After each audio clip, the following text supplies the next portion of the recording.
মহালয়ার আগের দিন কলকাতা গেছিলাম, আর কুমারটুলিতে গিয়ে মায়ের দর্শন করব না সেটা কি হয় বলো। পৌঁছে গেছি কুমারটুলিতে, আর এখানে এসে দেখি প্রচুর মেয়েরা শুট করছে, যেটা আগমনী শুট। আর আগমনী শুট মানে কুমারটুলি বেস্ট চয়েস। আর এখানকার এক একটা মায়ের মূর্তি দেখো, কি দারুণ না লাগছিল। আর আমি এই প্রথমবার কুমারটুলিতে গেলাম, আর এখানকার এক একটা মূর্তির এক এক রকম সাজ।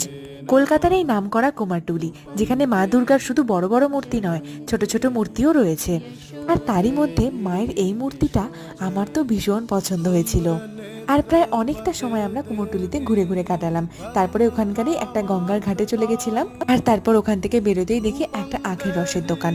ওখান থেকে খেয়ে নিলাম এক গ্লাস ঠান্ডা ঠান্ডা আখের রস, কারণ প্রচন্ড গরম ছিল।